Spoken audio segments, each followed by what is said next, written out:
Welcome back to Orange Hat Reviews, everyone. Hope you're all having a wonderful day. So, David Harbour, the Red Guardian from Black Widow, has decided to kind of open his mouth in a weird way about socialism. And, his direct quote, he doesn't know that there's anyone who could disagree with socialist ideology. Thank you to Bounding Into Comics. Shout out to Spencer Bakuli for this article. Yeah, let's get into it, shall we? Taking a page out of the ideological handbook of his Black Widow character, the communism-loving Soviet super soldier Red Guardian, actor David Harbour recently shared his disbelief at the idea that there's anyone who could disagree with socialist ideology. Now, Harbour offered his opinion on socialism during a recent interview with The Guardian, telling staff writer Alexei Duggins that, much like his Red Guardian character, I don't know that there's anyone who could disagree with socialist ideology. If you work at Starbucks and you make the coffee, then you should own it, he exclaimed. You're the one making the coffee.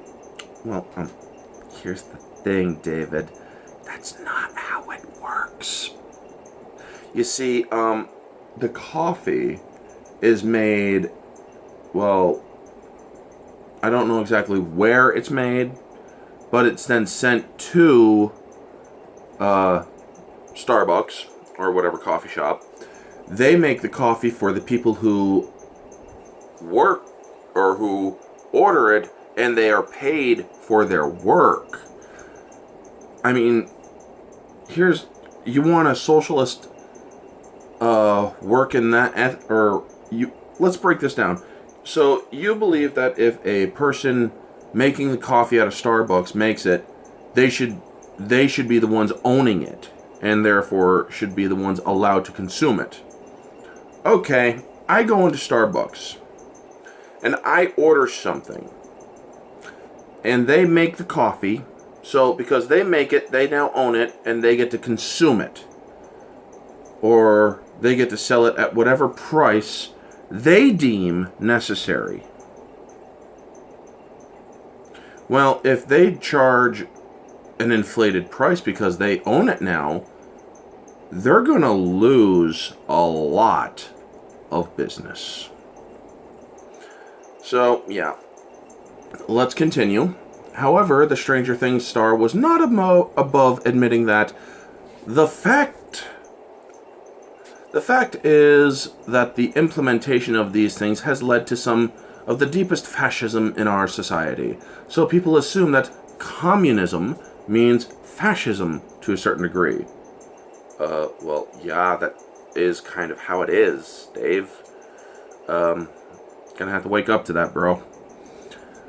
That's a terrible thing, he added, before going on to explain that his ideal form of socialism was not the fascistic society where people are punished for stepping out of ideological lines, but rather one more akin to a kindergarten-type society where we share things.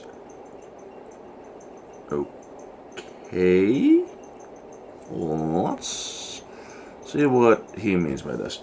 That is my ideal society, asserted Harbour, as opposed to this world where we're hunting and killing and destroying for our own personal hoarding, our own personal greed. To that end, in the same interview, the actor also noted that he had quit social media following the realization that he felt like nothing more than a cog in a greedy tech machine that isn't geared towards beautifying humanity in any sort of way. Well, Dave, you paying attention, buddy? Big tech's kind of acting in a socialist fashion. The actual socialist fashion that you are opposed to. You see, where people are being punished for stepping out of the ideological line. So it's actually a good thing that you did step away from that. Because, well, social media is very ugly right now. And I hope that a certain former president wins his lawsuits against the big tech and social medias, because here's the thing. They need to be put in place. They need to be knocked down a peg off of their high horse. But as opposed to this world where we're hunting and killing and destroying for our own personal hoarding, did you know that when people hunt and they consume their kill, that's not personal hoarding. That's actually personal lies. Or you're going out, you're killing the deer, you're skinning it, cleaning it, doing whatever with the fur, and consuming what you can off of the deer. But if you decide to give the fur out to, I don't know, a taxidermist or somebody who can use the fur for other gains, that's not really a bad thing, is it? But it's also not socialism either. You see, socialism only works on paper. What is not talked about in socialism is how the government that is using these socialist practices tends to regulate everything. And it doesn't really work well for economic growth. You see, when many people prosper, most people do too.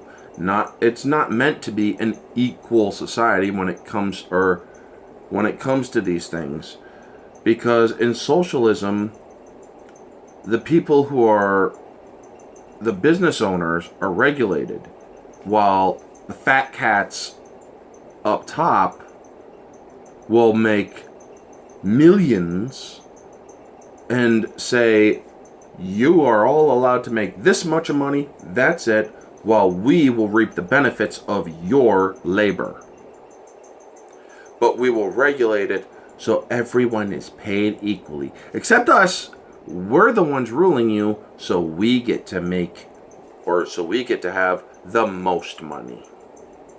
You see, it's also kind of, in a way, mirrors capitalism slightly in that way, but the only difference is socialism doesn't allow the lower people to work their way up. Socialism is called an evil practice for a reason. In fact, socialism is a transitional form of government. You see, I have often said this, folks, and I'm not meaning to get political here. Pure democracy, socialism, then communism. That's how it inevitably goes. If you have a pure democracy where the majority rules, you will then get into a socialist area and then you will move on to absolute power of communism, dictatorships, and so on. That is why socialism is a bad idea, no matter how it is implemented. So yeah, David, you're a good actor. You're a good actor.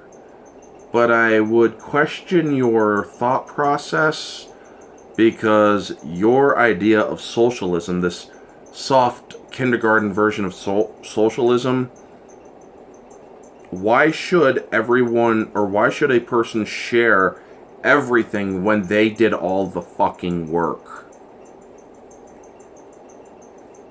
Just saying, man. It should be their individual choice to do what they want with the labor that they themselves did. But if they are working under a person, that should not give them power over the person who has employed them. That's not how it works, Dave. Anyway, folks, that's going to be the video. You all know the drill. Like, comment, subscribe, share, all that jazz. Let me know your thoughts down in the comment section below. What do you think of David Harbour's comments? Thank you again to Bounding into Comics and Spencer Piccoli for providing this article. Gosh, celebrities, man. Some of them are just nuts, but some of them are showing that they're a little bit smarter, but still have a little ways to go before they actually are seen as really smart in my eyes. Anyway, folks, this has been Orange Hat Reviews. Stay humble.